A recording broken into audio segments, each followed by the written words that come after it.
আজকে আগের ক্লাস আজকে আমরা দেখ ফ্যাজাস লটা পড়বো। এর আগের ক্লাসে আমরা আয়নিক বন্ড, কোভ্যালেন্ট বন্ড এগুলোকে ডিসকাস করেছি। তারপরে আজকে যেটা ডিসকাস করতে যাচ্ছি হচ্ছে ফ্যাজাস ল।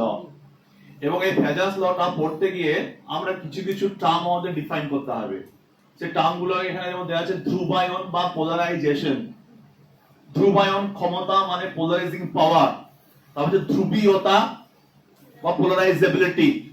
এটা তিনটে মেইন টার্ম যেটা আমাদের এটাকে পড়তে গেলে ডিফাইন করতে হবে।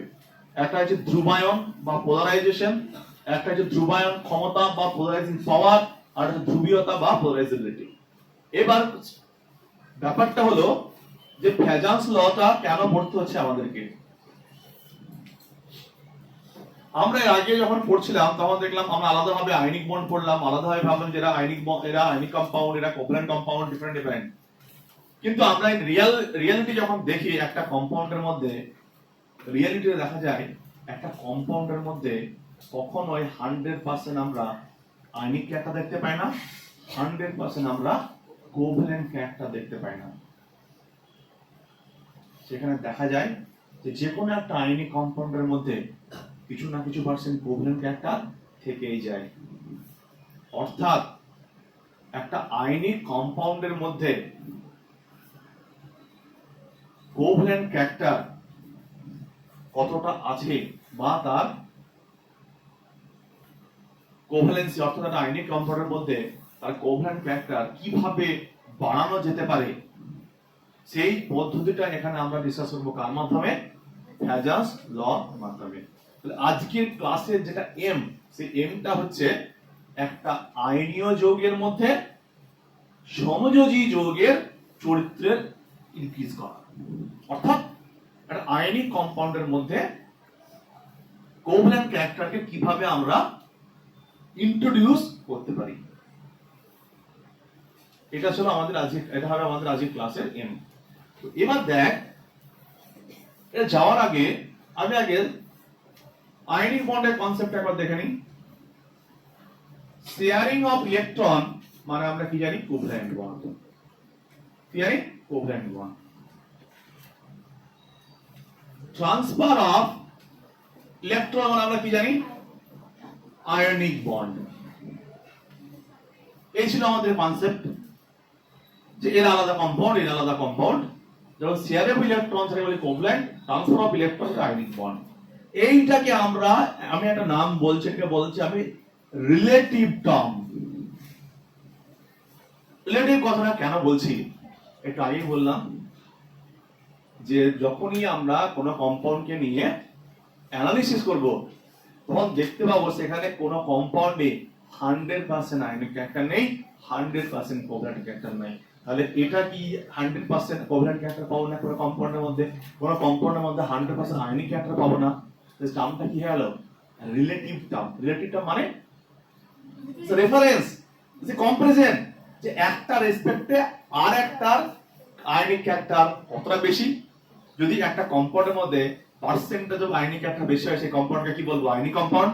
যদি বলি পার্সেন্টেজ অফ কোভ্যালেন্ট ক্যারেক্টার বেশি হয় সেটা কি বলবো? Covalent compound. তাহলে এটা কি কোনো অ্যাবসলিউট টার্ম পাওয়া যাচ্ছে? অ্যাবসলিউট হলে কি হতো? 100% আয়নিক, 100% কোভ্যালেন্ট। বাট এখানে টার্মটা আমি কি বলছি? It's a relative term. কেন? আমরা বললাম কি একটু পরে আমরা দেখবো যখন অ্যানালাইসিস করব যে সমস্ত কম্পাউন্ডের ক্ষেত্রে দেখবো আমরা এদের মধ্যে কোনো 100% আয়নিক ক্যারেক্টার বা 100% কোভ্যালেন্ট ক্যারেক্টার দেখতে পাই না। তার মানে এটাকে আমরা যখন কি বলছি, এটা অ্যাকচুয়ালি রিলেটিভ টার্ম। ওকে, এরপরে অ্যাকচুয়াল যেটা এবার স্টার্ট করব সেটা হচ্ছে আমরা একটা, আমি প্রথমে স্কিম আঁকবো যেখান দিয়ে আমরা দেখব যে একটা কোভ্যালেন্ট একটা আয়নিক কম্পাউন্ডের মধ্যে কোভ্যালেন্ট ক্যারেক্টারটা কিভাবে ইন্ট্রোডিউস হচ্ছে। এইটা করার আগে আমি একটা ক্যাটায়নের একটা ছবি ড্র করছি আমি।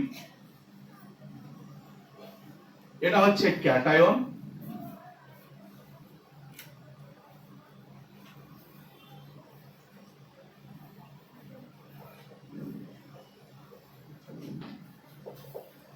এটা হচ্ছে অ্যানায়ন। ক্যাটায়ন ছোট লিখেছি, অ্যানায়নটা বড়, কারণ কি cation always smaller in size হয়, অ্যানায়ন অলওয়েজ স্মলার ইন এই বিগার ইন সাইজ হয়। কারণ ক্যাটায়নের ক্ষেত্রে কি থাকে, তার নাম্বার অফ প্রোটন অথবা পজিটিভ চার্জ নিউক্লিয়াসে বেশি থাকে, তার ক্ষেত্রে অ্যাট্রাকশনটা বেশি হয়, তাহলে ওই সাইজটা স্মল হয়। আর অ্যানায়নের ক্ষেত্রে কি দেখেছি আমরা, যে তার তার ইলেকট্রনের সংখ্যা বেড়ে যায় ক্যাটায়নের তুলনায়, তার ফলে তার সাইজটা বেড়ে যায়। অর্থাৎ আমরা অলওয়েজ জানি যে cation always smaller in size, anion always bigger in size. এটা আমরা আগে পড়েছি পিরিয়ডিক টেবিলে। তাহলে দুটো দেখ, এটা ক্যাটায়ন অ্যানায়ন পাশাপাশি লিখেছি, মানে কি আয়নিক কম্পাউন্ডের মতো, আয়নিক কম্পাউন্ডের মতো। কিন্তু দেখা যায় যখন একটা ক্যাটায়ন অ্যানায়ন যখন কুলম্বিক ফোর্সের মাধ্যমে যখন কাছাকাছি আসে, তখন দেখ এই যে ক্যাটায়নটা যে নিউক্লিয়াস বা এই ক্যাটায়নের ক্ষেত্রে যে চার্জ আছে মোর ডেন্সড, আর এখানে যে অ্যানায়নটা কিন্তু দেখছি সাইজটা বড় হওয়ার জন্য এর যে নিউক্লিয়াস, এর বাইরের সেলের যে ইলেকট্রনটাকে সে সঠিকভাবে কন্ট্রোল করতে পারে না, অর্থাৎ তাকে টাইটলি ধরে রাখতে পারে না। কারণ কি, নিউক্লিয়াস থেকে অ্যানায়নের ডিসটেন্সটা বেড়ে যাচ্ছে, অর্থাৎ এর বাইরের সেলের ইলেকট্রন গুলো লুজলি বাউন্ড হয়ে যায়। কি লুজলি বাউন্ডেড থাকে, মানে আলগা ভাবে থাকে। কিন্তু ক্যাটায়নের আকারটা ছোট, নিউক্লিয়াস টাইটলি থাকে, তার বাইরের সেলকে ধরে থাকে। এখানে ক্যাটায়ন কি করে, এর বাইরের সেলের যেহেতু সাইজ যেহেতু বিগার সাইজ, তাহলে বাইরের সেলের ইলেকট্রনটাকে কি করে অ্যাট্রাক্ট করে, পুল করে। কেন পুল করে? কারণ এর লুজলি বাউন্ডেড, কন্ট্রোল নেই। তাহলে ক্যাটায়ন কি করবে, তার বাইরের সেলের যে ইলেকট্রনটাকে তাকে অ্যাট্রাক্ট করবে, পুল নিজের দিকে টানবে। কি করবে? নিজের দিকে টানবে। আগে আমরা ভাবছিলাম একটা ক্যাটায়ন একটা অ্যানায়ন তারা কুলম্বিক ফোর্সের মাধ্যমে জাস্ট সিম্পলি কাছাকাছি আসবে, দি আয়নিক বন্ড ফর্ম করবে। ইন রিয়ালিটি তো কুলম্বিক ফোর্স কাজ করছে, কিন্তু কুলম্বিক ফোর্স কাজ করার ফলে ব্যাপারটা কি হচ্ছে, এই যে অ্যানায়নের দেখ একটা সুন্দর সিমেট্রিক্যাল আমি শেপ ড্র করেছি, সিমেট্রিক্যাল, সুষম, এও সুষম। কিন্তু যখন এটাকে অ্যাট্রাক্ট করবে, তখন এর যে শেপটা আর কি সুষম থাকবে, এর আকৃতি সুষম থাকবে? খুব খুব ভালো করে ভাবিস, এর পজিটিভ আছে নিউক্লিয়াস, এর নিউক্লিয়াস পজিটিভ, তাহলে পজিটিভ পজিটিভ রিপালশন করে, আর পজিটিভ নেগেটিভ আকর্ষণ করবে। তাহলে এ কি করবে, এর যে বাইরের সেল সেটাকে অ্যাট্রাক্ট করবে, বাট নিউক্লিয়াসটাকে রিপালশন করবে। তাহলে একটা দিক কি বলতো, ওটা কি বলতো, সে ডিম্বাকৃতির মতো এরকম টেনে চলে আসবে, মানে ওর বাইরের সেল যেটা, বাইরের সেলের যে লুজলি বাউন্ডেড যে সেলটা, সেটা আস্তে আস্তে কি বলতো এরকম এদিকে ছোচালো হয়ে যাবে, এরকম ভাবে কি ডিম্বাকৃতির মতো। অর্থাৎ এর শেপটা কি হবে, আস্তে আস্তে ডিফর্ম হয়ে যাবে, বিকৃত হয়ে যাবে। কারণ কি বলতো, এ একটা দিকটাকে এরকম ধরে টানছে, কিন্তু এ আসতে চাইছে না, নিউক্লিয়াস আসবে কে, বাইরের সেলটা। তাহলে ওই বাইরের সেল কি হবে, এরকম এরকম হবে, যখন ছিল এরকম গোলাকার ছিল, তখন এই গোলাকার আস্তে কি বলতো এরকম সুচালো হয়ে যাবে। তাহলে এইটা দেখ কেমন হয়ে যাবে দেখতে আলটিমেটলি।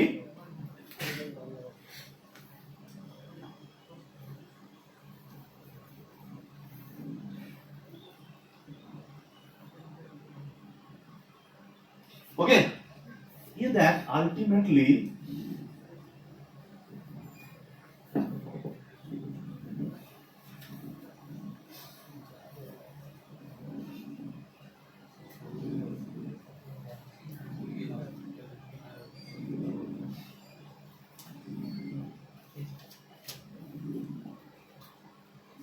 কিভাবে আলটিমেটলি ডিফর্ম হয়ে গেল, বিকৃতি ঘটে গেল, কার ওর শেপের বিকৃতি ঘটে গেল। এটা সুন্দর করে আঁকার চেষ্টা করবি একটু, এটা গোল থাকবে, আস্তে আস্তে আস্তে আস্তে ডিফর্ম হয়ে যাচ্ছে।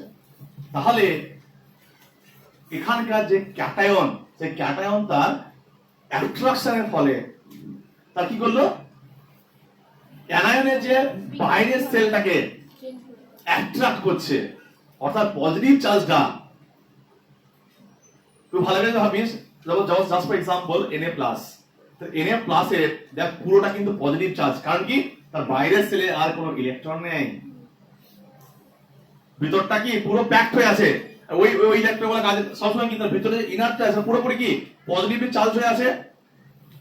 তাহলে ওই ক্যাটায়ন তাহলে কি করবে, পজিটিভ চার্জ অ্যানায়নকে তার বাইরের সেল থেকে যেটা ফ্রি যে লুজলি বাউন্ড ইলেকট্রনগুলো আছে সেটাকে অ্যাট্রাক্ট করবে, এবং অ্যাট্রাক্ট করলে কি হবে, তার এই সাইজটা কি হবে, ডিফর্ম হয়ে যাবে সাইজটা। তাহলে এই যে শেপটা ডিফর্ম হচ্ছে না, হচ্ছে না।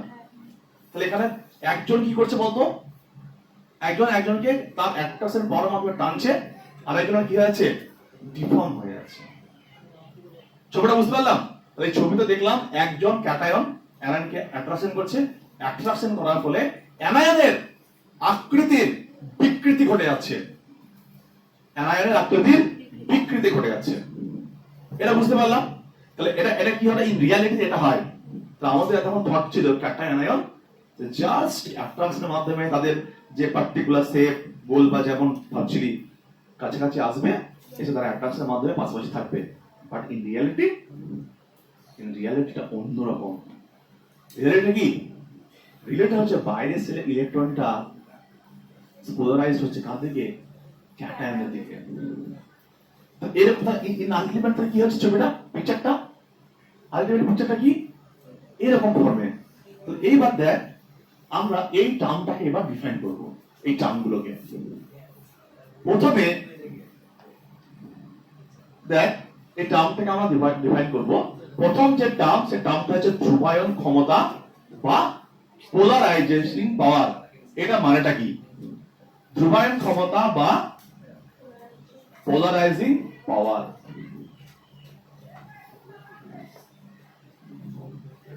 ওকে, এই পোলারাইজিং পাওয়ার, এইটা বলার আগে আমি এই পিকচারটা আরেকবার ড্র করব।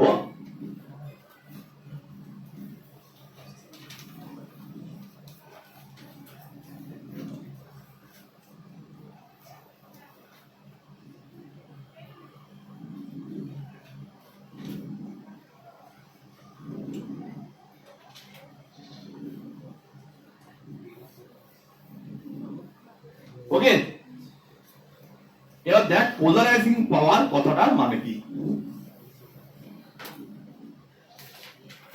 পোলারাইজিং পাওয়ার কথাটার মানে হচ্ছে, ভালো করে শুনবি, যে অ্যাবিলিটি অফ এ ক্যাটায়ন, মানে একটা ক্যাটায়নের যে ক্ষমতা, যে অ্যানায়নকে অ্যাট্রাক্ট করার যে ক্ষমতা, একটা ক্যাটায়নের অ্যানায়নের বাইরের সেলকে বা অ্যানায়নকে অ্যাট্রাক্ট করার যে ক্ষমতা, the ability of A cation, সেইটার নামই হচ্ছে পোলারাইজিং পাওয়ার বা ধ্রুবায়ন ক্ষমতা। আগে বল অ্যাট্রাকশনটা কে করছে, ক্যাটায়ন। কাকে অ্যাট্রাক্ট করছে, অ্যানায়নকে। তাহলে পোলারাইজিং, তাহলে পাওয়ারটা কে পোলারাইজ করছে, ক্যাটায়ন করছে। এইজন্য তাহলে পাওয়ারটা কার ক্ষেত্রে অ্যাপ্লাই হবে, ক্যাটায়নের ক্ষেত্রে। তাহলে পোলারাইজিং পাওয়ার মানে হচ্ছে যেটা ক্যাটায়নের যে অ্যাবিলিটি, কি অ্যাবিলিটি, যে নিয়ার বাই যে অ্যানায়ন থাকবে, সে নিয়ার বাই অ্যানায়নকে আকর্ষণ করার যে ক্ষমতা, সেটার নামই হচ্ছে পোলারাইজিং পাওয়ার।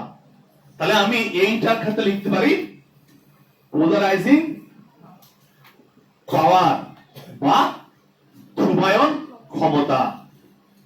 এবার বক্তব্য হলো কে পোলারাইজ হচ্ছে, অ্যানায়ন পোলারাইজ হচ্ছে।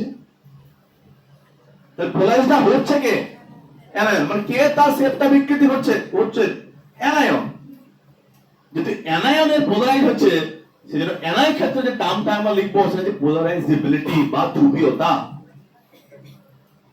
তাহলে অ্যানায়নের ক্ষেত্রে যে টার্মটা আমি লিখবো এখানে, সেটা আমরা কি লিখবো, পোলারাইজেবিলিটি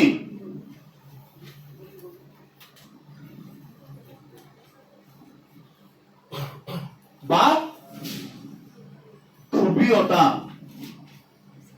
বলো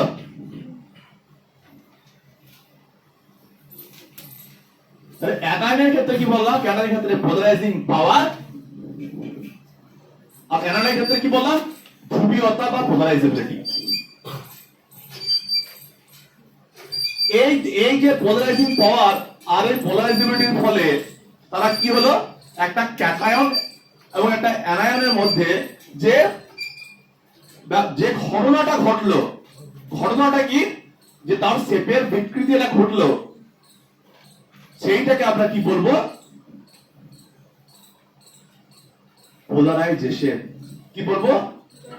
পোলারাইজেশন, অর্থাৎ ধ্রুবায়ন। অর্থাৎ ধ্রুবায়ন। যে পুরো ঘটনাটা ঘটলো, এই ঘটনার নাম হচ্ছে ধ্রুবায়ন। এইবার দেখ, একটা সিম্পল এক্সাম্পল আমি ইউজ করবো, তোরা বুঝে যাবি। দেখবি আমাদের নিউজে খুব ভোটের সময় কথাটা শুনতে পাবি, পোলারাইজেশন, এই কথাটা খুব শুনতে পাবি। আমাদের এখানে যে ভোটটা হয় ইন্ডিয়াতে, মেনলি কাস্টিজম ভোট, কাস্ট অনুসারে ভোট হয়। এখন দেখবি কোন কারোর মধ্যে কোনো পার্থক্য বুঝতে পারবি না, কোনো ডিভিয়েশন বুঝতে পারবি না। যখন ভোট আসবে তখন দেখবি ক্লিয়ার একটা পার্থক্য বুঝতে পারবি, যে যারা পলিটিক্যাল লিডার, কালাকে বলি যারা পলিটিক্যাল লিডার, তারা যখন ভোটের সময় কি বলবে বলতো, এক একটা কাস্টকে তাদের মতো করে প্ল্যান করবে, যে তুমি এই কাস্টের, তোমার ভোটটা এখানে দেওয়া দরকার। আগে যারা সাধারণ যারা ভোটার, তারা তো সিম্পলি ছিল, তারা চুপচাপ পিসফুলি লিভ করছিল। যখনই আস্তে আস্তে ভোট আসে, তাদের মধ্যে কি দেখবে একটা উত্তেজনা তৈরি করে দেওয়া হয়। অর্থাৎ যে পলিটিক্যাল লিডার, সে তাকে এইভাবে পোলারাইজ করছে তার কাস্টকে দেখিয়ে, তুমি এই কাস্টের, তুমি যদি এই কাস্টকে হয়ে তুমি যদি এখানে ভোটটা না দাও, তাহলে কি হবে, তোমার এই প্রবলেম বা এই হতে পারে। তখন যারা ভোটার, তারা একটা থট নিয়ে হয়েছিল, বা তারা হয়তো একটা চিন্তা ভাবনা হয়েছিল কাকে ভোট দেবে, রাজনীতি তাড়াতাড়ি তাদের পড়াশোনার ব্যাপার। কিন্তু যখন পলিটিক্যাল লিডার যখন তাকে এখন বোঝালো, সে কিন্তু তার থট সব চেঞ্জ হয়ে গেল, মানে সে পোলারাইজড হয়ে গেল। তাহলে ভোটের আগে যখন দেখবে ডিফারেন্ট কাস্টের মানুষের মধ্যে কোনোদিন কোন রকমের কোনো মানে ডিফারেন্সি বা কোনো রকমের কোনো ডিফারেন্সেস দেখতে পাবি না। যখন ভোটের সময় আসবে তখন একদম স্পষ্ট ক্লিয়ার একটা পোলারাইজেশন ভাব, মানে বিভিন্ন বিভিন্ন কাস্ট দেখবি পুরো আলাদা হয়ে আছে। তো এটা কারা করলো? পলিটিক্যাল লিডার গুলো। পলিটিক্যাল লিডার গুলো কি করলো? পোলারাইজ করে দিল। তাহলে ওই পলিটিক্যাল লিডারটা কারা? পোলারাইজ হলো কারা? তারা বিফল হয়ে গেল। তো জনতার আগে তো আগে সিম্পল ছিল, তারা বিফল হয়েছে হয়নি, তাদের থটটা চেঞ্জ হয়েছে না হয়নি। তাহলে যারা জনগণ, তারা কি হয়েছে, বিফল হয়ে গেল। তারা কারা? তাহলে বিফল হওয়ার পরে তারা অ্যাকচুয়াল যাকে ভোট দেবে ভেবেছিল, তাদের থট পুরো চেঞ্জ হয়ে গেল। ওই ঘটনার যে ঘটনাটা ঘটলো, সেই ঘটনার নাম হচ্ছে পোলারাইজেশন। অর্থাৎ ভোটের আগে যখন কোন রকমের কোন প্রবলেম ছিল না, তখন ভাবছিলাম যে এই পার্সেন্ট এ পার্টি পাবে এত পার্সেন্ট ভোট, বি পাবে পার্টি এত percent vote. But after vote দেখা যাচ্ছে সেই ক্যালকুলেশনটা পুরোপুরি অন্য চলে আসে। তখন কি বলা হয়, এবার ভোটে প্রচুর পোলারাইজেশন ঘটনা কাজ করেছে। তার মানে যে ব্যাপারটা ছিল সেটা পুরোপুরি পোলারাইজ হয়ে গেছে, মানে ভোটটা কাস্টের উপর হয়ে গেছে, যেটা হওয়ার কথা নয়। ভোট তার প্রত্যেকের রেসপেক্ট হওয়ার কথা, তার ইন্ডিভিজুয়ালিটির উপরে, তার থটের উপরে, ডেভেলপমেন্টের উপরে।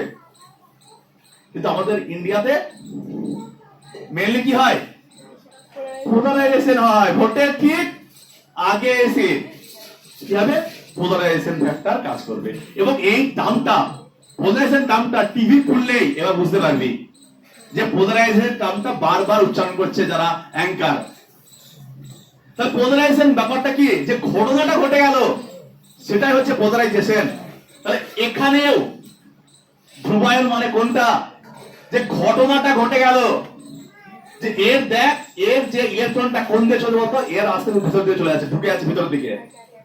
আগে ভাব, এর ইলেকট্রনটা আস্তে আস্তে ওর দিকে ঢুকে যাচ্ছে, মানে ওর ভোটারগুলো ওর দিকে যেমন ট্রান্সফার হচ্ছিল, একটা পার্টির ভোটার অন্য পার্টির দিকে ট্রান্সফার হচ্ছে, আমাদের ভোট কিন্তু শেয়ার বেড়ে গেল। আগে ভাব, ভোটটা কাজে লাগা।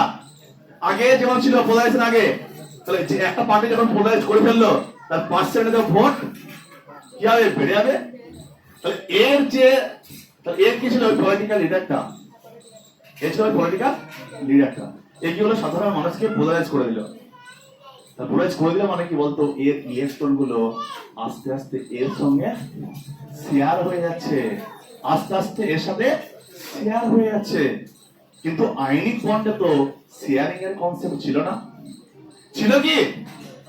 আইনিক বন্ডের টাকে লিখেছিলাম আমি transfer of electron, but covalent বন্ডে শেয়ারিং অফ ইলেকট্রন। এখানে আইনিক বন্ড আগে ছবি রেখেছিলাম আমি একটা ক্যাটায়ন একটা অ্যানায়ন, কিন্তু আস্তে আস্তে কি হচ্ছে, এর যে বাইরের সেলটা আস্তে আস্তে অ্যাট্রাক্টেড হচ্ছে, এবং অ্যাট্রাক্টেড হতে আস্তে আস্তে